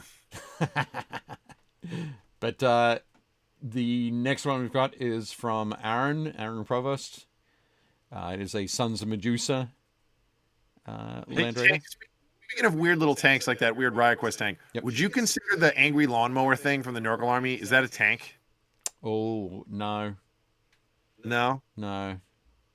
Because does it have guns? It can have guns. If it doesn't have the lawnmower, it can have guns. But I mean the floating one. Yeah, I mean like the little angry golf cart thing. Oh, the one on the ground. Yeah, and if it's rolling around on the ground, I guess it's a tank. It's not a troop transport. No, it's not. It's an armored fighting vehicle. But yeah. But yeah, this thing is great. By the way, I love the Sons of Medusa. I don't think that they get enough love. I think they are such a cool paint scheme. I love like the crazy, the old, what was it, Scorpion Green and Bilious Green was the colors you used to use. Awesome, absolutely awesome. Yep, definitely good. In the post on the group where Aaron put this in, he put a link as well to the spray paint that he used to base this tank. So basically, yeah, he starts with assembles the tank, primes it, and then hits it with this green. That's awesome. Like a Tamiya green over the white prime coat, and then paints everything else on and weathers the hell out of it. They're awesome. I love that color. Every time I do a squad of Death Company or Death Watch, I always do a Sons of Medusa Marine. So I'm like, that bright, like crazy, like green shoulder pad. Yep. Yeah. No, it looks super awesome. I love it. Love They're it. great. Yeah, I love that. John's talking about the fluff. Like I love that they're an Iron Hands successor. Right. Yep. Which is totally like, when I first saw them, I was like, oh, obviously they're not. They're like some crazy like close combat army or something. And it's like, nope, they're an Iron Hands. Yep. But they definitely good. And then those large areas of that vibrant green are sort of the key. But no, it looks awesome. Thanks for posting that, Aaron. And it's my favorite variant. It's the Phobos again. Oh no, that's a Phobos, but he put the explosive plates on the front, Yep. Like a Redemptor. Yeah, no, it's the other one. Land Raider. Crusader. Crusader. There we go. I mean, the Redeemer. I think the Redeemer has them too, but yeah, the original one's the Crusader. Oh, somebody's Night Lord's Predator. Looks good. Yeah, this is Todd Michalak. Yeah, looks very cool. All the trophies all over it, all the bodies. Yep. It's got the lightning strikes across there. Looking good. But yeah, the twin link las and then the heavy boulder sponsons. Yeah, I think so. So a little bit of both. You can deal with whatever you need to. Yeah. Well, if anybody comes near it, you can punish them with heavy bolters, but Yep. No, it looks good. Very cool. I never ran Predators in every Space Marine army I ever built. I don't until now. Like I'm running a bunch of them in my Iron Warriors because they count as my troops choices. But okay. I've never run a lot of Predators before. So I haven't either. But I've been listening to the Talon books, audiobook from the Horus Heresy, and there's been a couple of moments in those books where it's basically there's like 3 tanks emerge from the fog, right. And it's two predators that are flanking a land raider. The land raider's full of like cataphracti terminators, and then you've got those guys sort of playing keep away until the land raider can get where it needs to be, kind of thing. So it's like, oh yeah, maybe I should run them as like sacrificial pawns. I mean, they're cool, and like I will say, I think the Heresy Predator is better than the 40K Predator, just because of all the variants you can run. Right. Yep. Like in 40K, you can either do the you can do the one with the 2 last cannons, the Annihilator, or you can do the one with the two autocannons, the Destructor. Right. And those are the only 2 options, unless you play Blood Angels, in which case you can run the Ball Predator. But that's it. In Heresy, the basic Predator has like, I don't know, 6 different weapon options. Like it can have the autocannons, the last cannons. You can give it the Gatling gun, the Punisher kind of thing. You can give it the Magna Melta gun. You can give it the Plasma Blast. Yeah, Conversion Beamer. Like it's awesome. There's so many different variants. So yeah, no, it's definitely has that sort of thing. But yeah, it's sort of there's like 2 or 3 descriptions that I've heard so far, which are basically like the turret gets blown off, and then the crew is clambering out, but it was like, okay, so to this point, no Predator that's shown up in the lore literature has survived. Yeah, they're not supposed to. No, so it's like this could be perfect for my word bearers. Nice. Although I will say the one thing that always makes me like chuckle about like Space Marine tanks is I'm like, okay, so the whole thing that kills crews for the most part is you get a round that penetrates and it like catches everybody on fire, like a Panzerfaust, it catches everybody on fire, or you hit it with an anti-tank round that causes spalling, which is when the metal like fragments inside the tank, and then everybody gets killed by what's essentially a frag grenade that's made out of tank. Yep. And that's really it. Unless you have a catastrophic like ammo hit where the whole tank goes out, but like that's really it. But I'm like, none of that, with the exception of the explosion, would kill Space Marines because they're wearing armor. Like their armor is better than the armor on the tank. Yeah. So it's like, oh, guys, the tank's on fire. All right, well, let's unsling our bolters and go kill those guys. Like it's crazy. Yeah. Yeah. Exactly. Moving on. Ben. We have Ben's crazy sci-fi tank. And I honestly, Ben, I've got no idea where this is from. This is from Star Wars. That's the Star Wars. It's the truck. It's I forget what it's called. It's the grab truck. Right.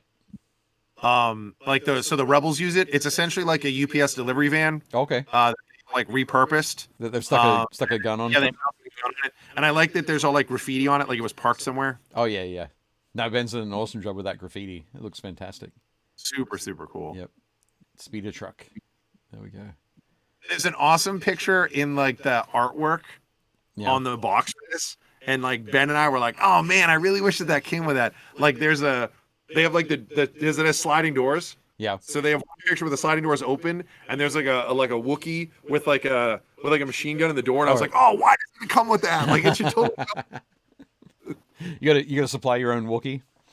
Apparently, your Wookiee Dorgun are not included. So Yeah, that's a shame. but that's awesome. The graffiti looks dynamite. Yeah, it does look fantastic. It'd be perfect on a cyberpunk table as well. Yeah, for sure. Yeah, but no, it's Or just, Shadowrun, or like any of the like post future like games. yeah. But absolutely awesome again, Ben. Sweet. That's great. That is absolutely great. I've seen that.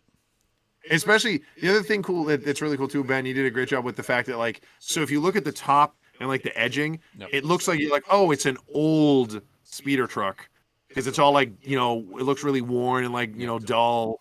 And then like all the graffiti is like, oh, this is all newer. People have been like tagging it. Like that's really neat. It's a cool like swap up on the paint job. So I dig that. Yep, for sure. Neat. Awesome. Thanks, Ben. Looks great. Next up, we have another. What was the Predator variant for the Primaris?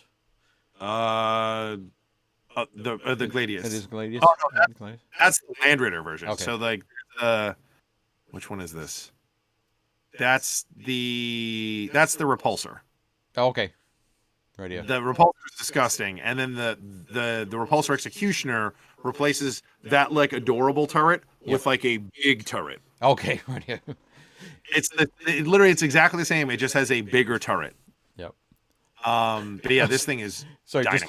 Just quickly, Dave Hummel said that the Ben's previous speeder truck was a perfect example of urban camo. 100%. 100%. That's awesome. But yeah, this is from Drew Carrington. So 1 Inch Heroes. Awesome. From Drew's Crimson Fist Army. I love the Crimson Fists. Yeah. Like I will always have a soft spot for them because they were on the cover of the Rogue Trader like rule book and the original like SM1 like Space Marine box. The RTBO one. Yep. RTB one, yeah, like the original box. So yeah, they're dynamite. They're always cool to see, but like this is done really well. Did he freehand the? Yep. That's awesome. The fist and the laurels. Yeah, that's freehanded. Awesome. It looks spectacular, doesn't it?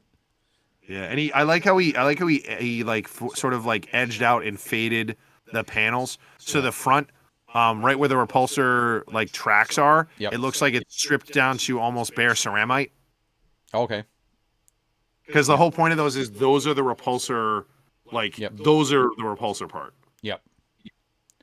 So it has like this bow wave of like repulsor like technology, pushing things out. Yep. Super cool. And I love it. I think that's are they checks or are they kill markings on that front corner? Those are probably kill markings, but that thing is great. And he's got it armed the right way, so you give it that is the coax Iron Hail stubber, and then it has I forget what it's called, but it's the minigun. Yep. And then you give the gunner the crew served version of it, which is a slightly less great. So the big one has like I think it's heavy 10, right? And then the little one is heavy 6. Yep. It's just stupid. Like it just cranks out like just an absurd amount of shots. Yep.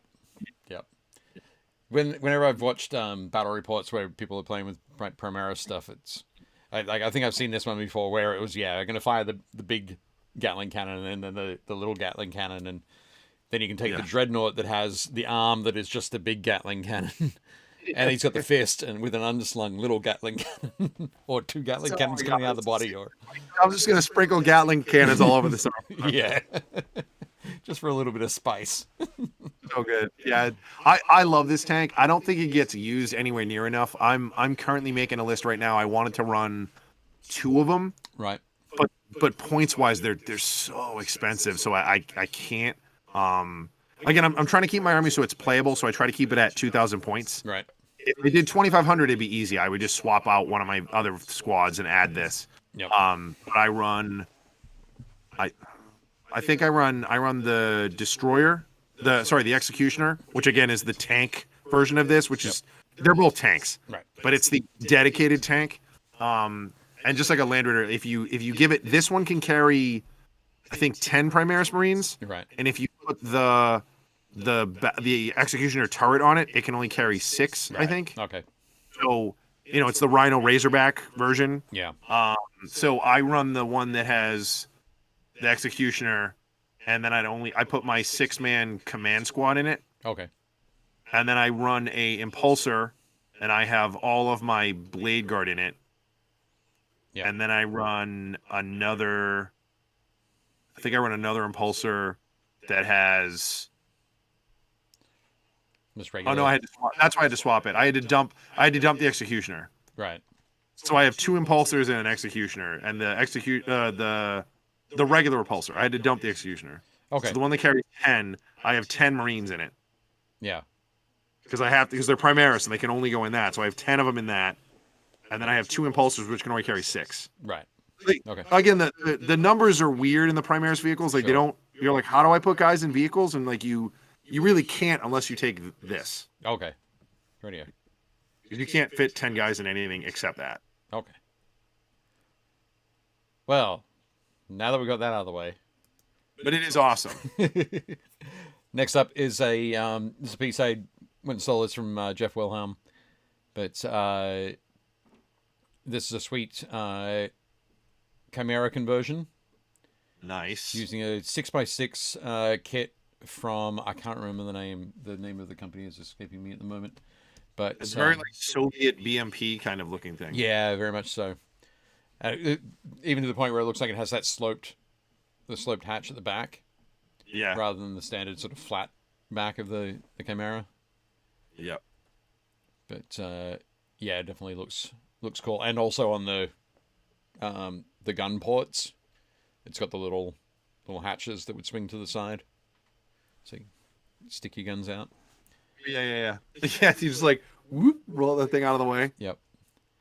But no, Jeff's a fantastic armor modeler, and I know he's working on a lot of artillery pieces and a flyer at the moment. But so I just wanted to. Rolling across the duck boards. Well, yeah, rolling across. That's a Dragon Forge design base. Nice. That I just wanted to check it out on. But yeah, Josh, I don't think it's either of those actually. So I think it's a smaller. The company name, I can't think of the name of it. Yeah. But next up, oh, here we go. Here are the Grot tanks coming up from John Margiotta. Are they painted red? No, there's a mix. They got some fantastic panels on there. Some of the old school orc art. So the Evil Sons, the Goth, and the Bad Moons. Dude, those are great. Yep, these ones won bronze in the open category at Golden Demon US. I got the one in the middle. That's the one that has the triangle tread section, and it's like a whole section is down into the like trench. Right. Yep. The front one and the back one, that's the tread sections from the old Like the half track.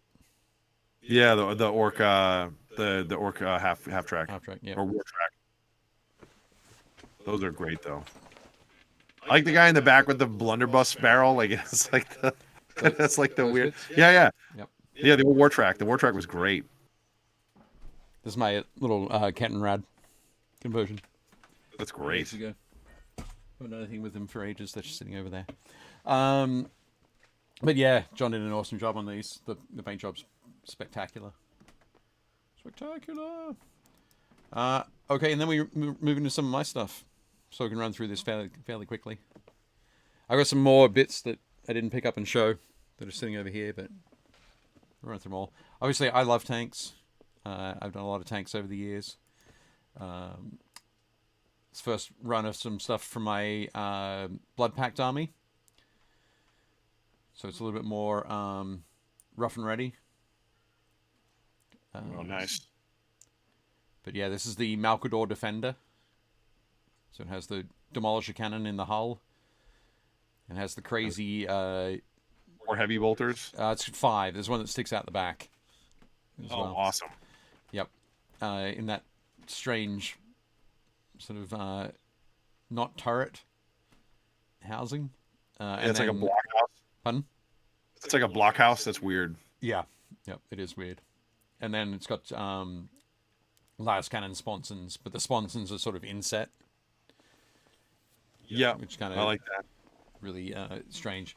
But yeah, I love the Malcador Defender. Love the Malcador itself. It's such a great. The guy you know out the top with his like last pistol. Yeah, basically. He's cool. He's weird looking, but he's cool. Yeah. Well, it's the the Chaos kind of hoods, the Chaos tank crew. Kind of very World War One. Gas. Oh right, gas they have hoods. like the gas hoods. Yeah. The next one is the Valdor. Super cool, Dave. I dig it. You have I think you have a future in this. I think you could do okay. Yeah. Oh, you like Yeah. think I should do some more tanks? Yeah, I think you could do this. I agree. I should give it a go. I should have another go at this. I forget what are the weird things on the back of the tank? Oh, these are trench rails. So these first appeared on like the like the Mark II, the Mark III tanks in World War One. So basically, they extended the tank so that you could drive over the top of a trench.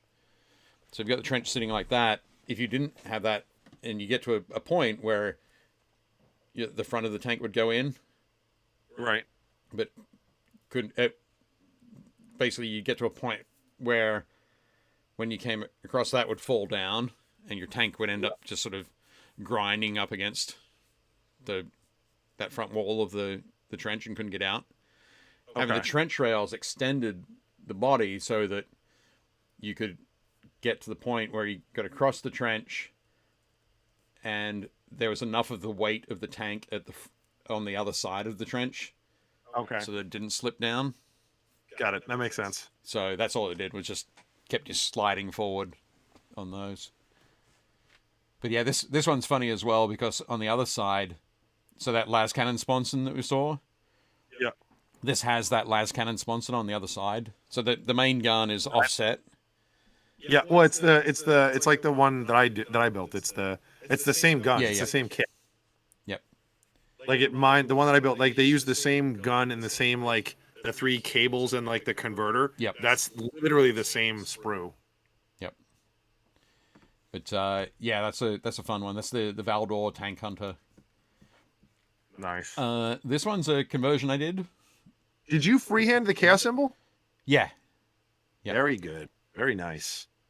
So, but yeah, this is a conversion I did of the. So this is a Medusa pattern, or it's a Medusa. Armageddon. But, Armageddon pattern Medusa is what it is basically. No, not it's different to that, but I based it off a lot of stuff that Dan Abnett talks about in the Gaunt's Ghost books. But this was the Usurper. Was the name of the artillery piece, and it talked about the commander like commanding the tank from the pulpit. Okay. Which made me think of the I think it's the priest variant, or the sexton, one of the two, from World War II that was set on the hull of a Sherman. Yep. So. Yep. Super cool. But yeah, this is a lot of fun to build these. I think I've got 2 of these. You've got that sort of little pulpit at the front that the tank commander pops out of, and it's got what I did in these the sections towards the back. You see that panel that comes off the back of the back of it there, where it has the Chaos Star painted on it. Yeah. So on those areas is where I've put the shells. So nice. There's a couple of areas where you have the racked las guns in the back. Yeah. Yep. But in the sides there, basically, some of them I have like empty holes where the shells have been taken from, and other ones where you just see the back part of the shell ready to be pulled out and slammed in. But yeah, they were a lot of fun. That was a lot of fun to work on. Next up, this is another variant that I did based on the descriptions in Dan's books. So these are the AT-70s, I think. Nice. Which are kind of heavy, like a heavy precursor to the Lehman Russ. So I actually based them on this model. Your KV. My tiny thing. Yeah, my KV2. Is it KV2? KV1? Could be either. I don't remember. One of them has the big slab hole. I'm just going to switch quickly to the big screen. But yeah, so it's that one there. Double width tracks.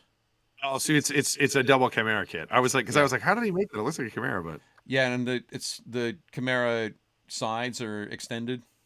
Yep. So it's one sort of these panels wider.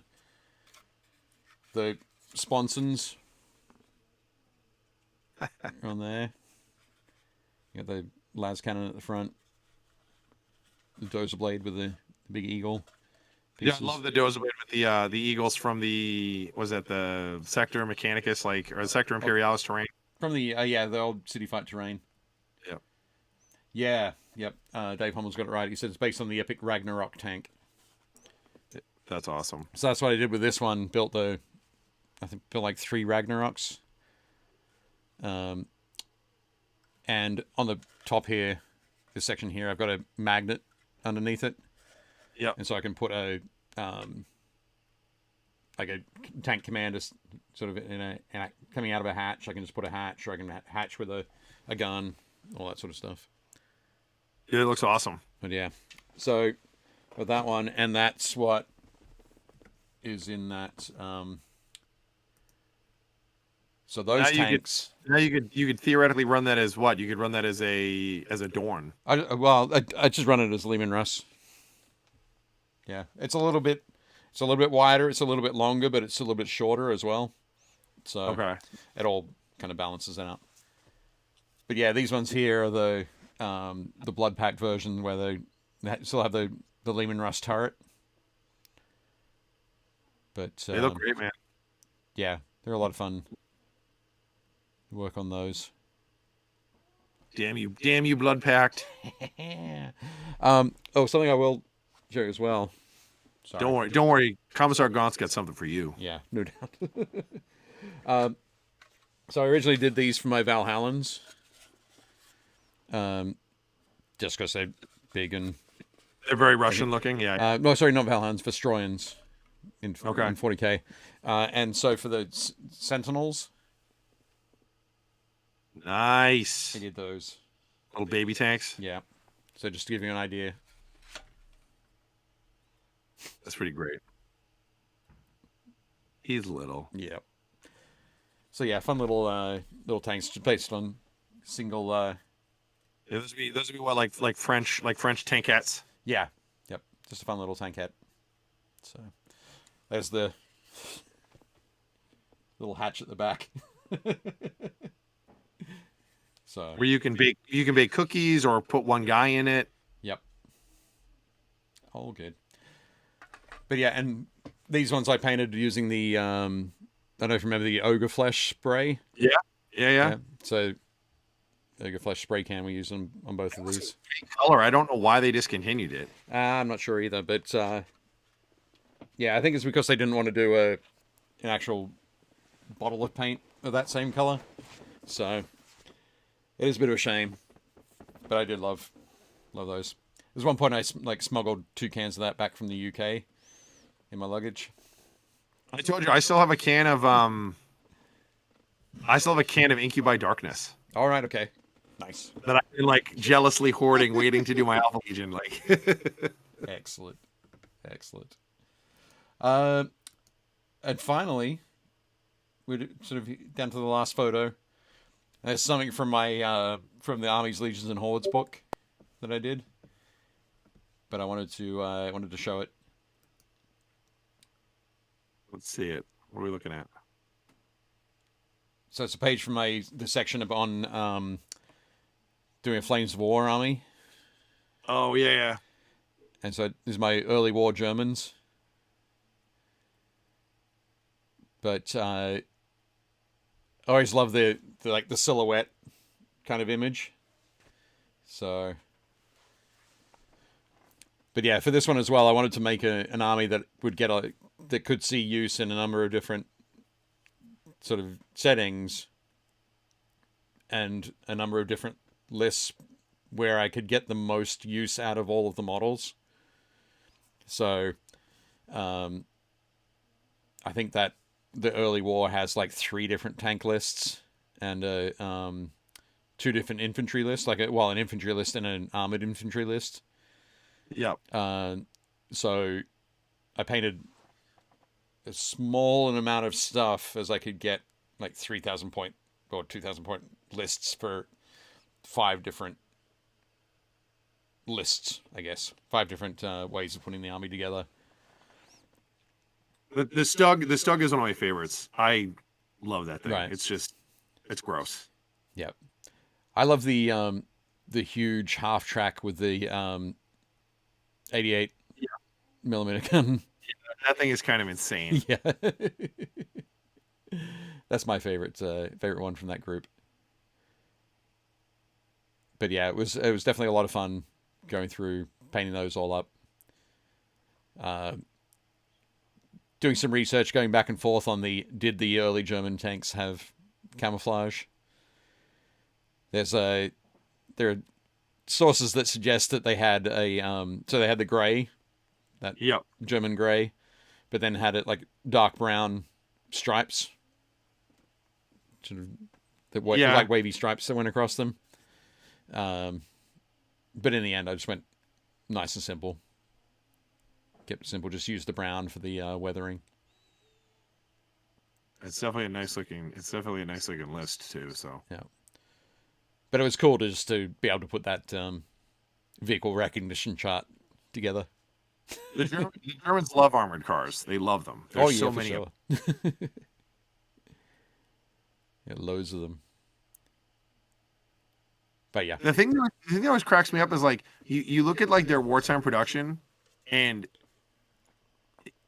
I'm always like, do you need like 19 versions of tanks? Like probably not. Like maybe 2 or 3.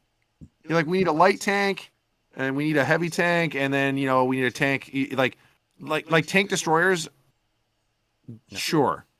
But all it is, like, the whole point of this Stug is they were like, well, we could save weight on having an actual functional turret because the whole vehicle moves. And I was like, yeah, that checks out. Yep. So they were like, and it's just going to kill other tanks. So it doesn't need a turret. You stick it somewhere in the bushes, and you aim it at the road, and you just wait. Yeah. It's all about the ambush. Seriously, it's insane. But no, you're right. They didn't need that many. And it's part of what led to the downfall. Like, oh, let's make this one. Oh, let's make this one. Oh, let's make this one. Let's make it bigger, better. My favorite are all the weird sub-variants. Right. So you're like, oh, well, there's the Panzer III. And you're like, which one? Yep. And you're like, the 3. And you're like, right, but there's like 9 3 variants. There's the Panzer III-A. There's the Panzer III PSKFD. There's the H. There's the G model. And you know that those letters didn't get there without them trying other models. So there's a B along the way somewhere that didn't get made. Like, it's insane. Yep, it is. Absolutely. But no. So I'm very happy with that particular page and that army that I sold off to a friend of mine over in Washington State. But nice. All good. I do have one more thing here that I'm going to show. If you don't mind. So also, when the Baneblade was out, that's when they had the Gorgon. Oh, God. What the hell is that? It's the Land Higgins boat. What is that thing called? The Gorgon. Oh, right. Yep. So, this is built on a Baneblade. Well, the actual Forge World one isn't, but this variant of it is. And basically everything that you see that isn't Baneblade. So basically the track sections are Baneblade. Everything else is scratch built. Dude, that thing is awesome. The front ramp folds down, and that ramp folds to meet it. Dude, you're a maniac. That's awesome. Yeah, this was a hell of a lot of fun to build. So it's for my Jenswick rifles as well, so you can see the That thing is so nuts. Yep. Like when are you getting yourself a mastodon? I don't know. The Mastodon's a little bit too nuts for me. But yep. Nice. Get the little reliquary on the back. Yep. Plenty of extra gas. And this is the door that they load in by. So they close it up, get the guys to file in, so you can fit in the 50. I always thought it was funny with even on the Gorgon it has the pneumatic arms. Oh right. Yep. For the thing at the front, and I was always like, what would you need that for? Oh, I'm not sure. I think it's just maybe it's like a shock absorber kind of thing. Sure. As it hits, because it doesn't have anything to do with the plate dropping down. Right. But that's awesome, man. You did a great job. Yeah. Thank you. But yeah, I loved building all of the struts and that kind of thing in there. Josh wants to know when you're doing a Crassus armored transport. I have painted a Crassus. For my Tanith client. When I painted that? I painted that ages ago. That's in the book. That's in the Armies, Legions, and Hordes. Flick towards the back. You'll find it there, Josh. But, yeah, Dave said you'd rather have a Thunderhawk than a Mastodon. Yeah. Everybody wants a Thunderhawk. So what I'm doing for mine is I bought the Aeronautica Thunderhawk. Okay. And I went to an automotive store and I got a collapsible antenna for a car. Yep. And I have it, and when I pack it away, it's little. And then when I get to the table, I just go, and I put them on that, and I'm like, they're like, oh, it's so small. I'm like, he's way up there. It's far away. It's not small. Way up. This is small. That's far away. Yeah, he's way up. Awesome. I think that's super cool. But yeah, so there we are. That's I think that's been a pretty good Thanksgiving. Absolutely. Tanks galore. Tanks galore, indeed. We got to look at a lot of fantastic looking tanks that people have done. It's always exciting to see new ones. Very cool to see the Hekaton Land Fortress in there. I love that thing. It's so good. Yeah, definitely super cool. And so many Land Raider variants. Is nice. Yeah, there are a lot. Dave Humble says, I'm full. Time for a nap. Yeah, seriously. Full of awesome, awesome tanks. I'm excited for this. What are you doing for Thanksgiving? For Thanksgiving, we are going up to my sister-in-law's place, her family, and my in-laws and my family will all be there. And yeah, so I think we'll probably get up there around 2:00. We'll probably eat lunch around 4. Nice. And then fight for who gets to drive home. So I'm excited. We're hosting this year at the new house. Oh, so cool. Lark is cooking a whole bunch of stuff, and then we've got like my buddy Fred and his wife is coming over, and then my buddy Dan is coming over because like none of them have a family anywhere near here. Right. Yep. Like they're all kind of on their own out here. So we're like, oh, we usually host. So you're doing the Friendsgiving. Yeah. And then my mom's coming over. So it'll be a good time. It'll be crazy. I'm excited. I'm gonna help my wife get everything ready, and then she's gonna spend the morning cooking, and then we'll get to eat, and then football's on. Like, so it'll be fun. I eat like several times during the day. I'll eat, I'll graze while everyone's getting ready, and then we have a bunch of like cool appetizers that my mom is bringing, and then we'll have like dinner, and then I'll sit down and watch football, and then I'll have like second dinner. It's like Hobbit style. Sure, I go full Hobbit style. As many times as I can throughout the day. Yeah. With a couple power naps packed in. No, that's awesome. That's awesome. No, Thanksgiving is definitely my favorite American holiday, without a doubt, because there are no. Well, certainly for me, there's no other things that have to be done around it. It's just about getting together with family or friends, family and friends, and food. I really enjoy 4th of July, and it's always really fun because I love going to like barbecues and stuff. Yep. But I feel like Thanksgiving is much more chill. Right. Yep. Like it's a lower, like there's always tons of food, but like it's a lower it's a lower bar in terms of like what do we have to do? I have to show up and eat stuff. Okay, Show awesome. show up and eat stuff. Show up and bring food. Show up, eat stuff. That's it. There's nothing else that you have to do.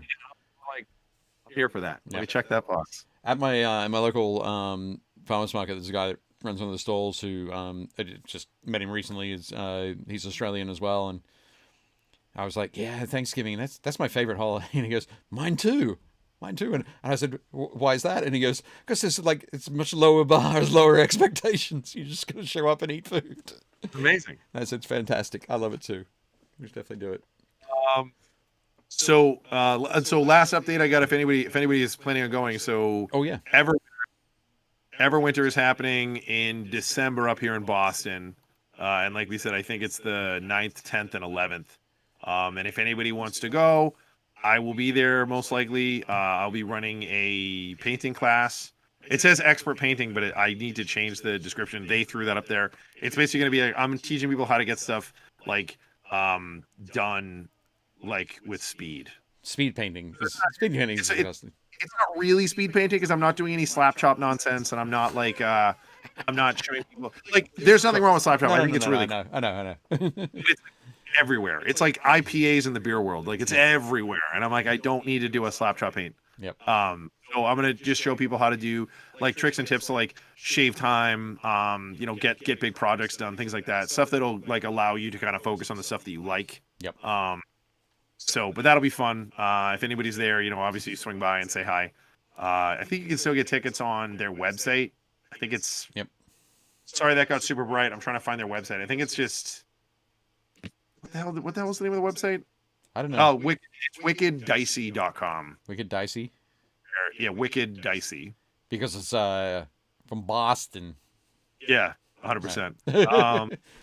But also, you and I will both be at PAX Unplugged. That's true, the week before. So, yeah, I'll be there on December 4th. Sunday, December 4th. You're going to be there for the whole show? So I'm not going to be there. I was going to go out early on Thursday. Now it's looking more like I'm going to get there probably middle of the day on Friday. Okay. So I'll be there for most of Friday, all day Saturday, all day Sunday. Cool. Awesome. But yeah, we'll be doing some fun painting stuff with Rick Talk. With the big guy. Rick. You mean the big guy. Rick Rolls America. All the things. Yeah. Santa. It's going to be... He needs another persona. He doesn't have enough. It's going to look like a NASCAR like branding thing. It's just like... all these different like logos all over them. Yep, they're all going to be for Rick. It'll be awesome. But yeah, definitely. Dave, if you ever want to help, like 100%, like when I was looking at all your tanks in my brain, I was thinking, how would I paint all those fast? And I was already coming up with like cool ways to do it. I was like, oh, okay, like because your primary color ends up being black on most of them, I would prime them all black. Yep. And then I would use, actually, no, I wouldn't do them black. I would prime them all red. Yeah. And then I would use the gummy mask that AK makes, or you could get silly putty or modeling clay at a hobby store. And I would pack it into all the places that you want to stay red. Yep. And then I would spray the models black. Right. And then you could peel off all of the putty or mask and then just, you got to paint them. You got to dry brush your threads metallic and, do your... The fun part for me is all the little like detail stuff. So like that's the stuff I like. But getting the first 80% of the model, getting that done to me, I'm like, oh, I have to paint these guys. Excellent. But no, that's cool. Okay. That's all I got. Dave, you want to do your pitch and then we'll Sure thing. So I forgot to do this at the beginning of the show. Everybody's probably gone by now. But don't forget, like the video, subscribe. Most of you probably already subscribed already. But subscribe and leave a comment for us once the video is up and live. We have one more episode in this season, which is next week. We're going to talk about where Horus Heresy is at now. We talked about it a lot at the beginning of the season, and we'll see where it's at now. We'll have a look at like the Mechanicum book, and I think no, we won't have the Liber Imperialis. So the Imperialis book I just got the information. So supposedly that's going to drop, I think in 2 weeks. Okay. So like the Sunday after we have our show. Yeah, seriously. It's literally like I think it drops on, what's today? Yeah. Well, there are some other cool YouTubers out there who have already got a copy, so we can just watch their videos and crib from them. Yeah, 100%. But yeah, we'll talk about that. We'll have a look at some stuff. I didn't bring down my. I finished off my Spartan for my word bearers, but I didn't bring that down because I thought I'd save that for next week. But it'll be good. But yeah, Dave, you can. Horus Heresy for me is a box of unbuilt models currently. You can post a picture of that box in the thread. So keep an eye out for that thread on the group, and I'll try and remember to put it into the group first, rather than just having it on my. And another thing too, anybody who's watching the video, if you guys want to post us on, like, post a link on your Facebook page or put us up wherever you can think of, like, you know, we want to try to do a big push for next season. So yes, we've got next week is the penultimate episode, and then we're going to do a holiday episode. Yes, that's a couple weeks after on the 13th. Yep, 13th of December we'll do a holiday episode. Yeah, so all good. Yes, be safe, be well, and see you next week, Josh. And as always, don't forget to build, paint, play. We did it! Shut up and sit down.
Shut up and sit down.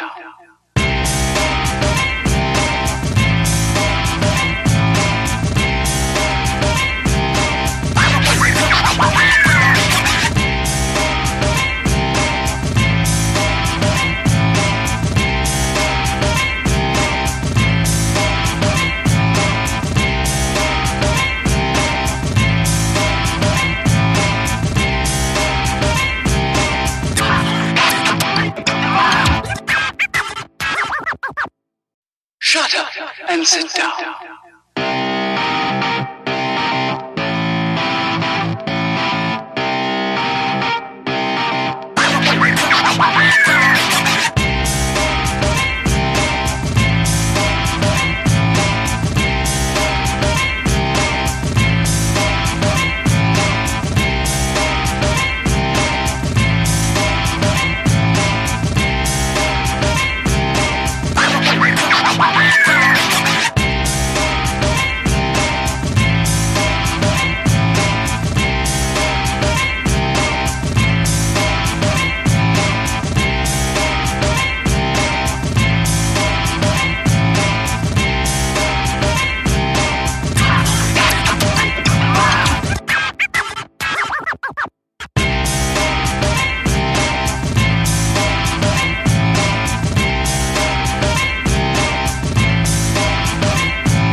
Shut up and sit down.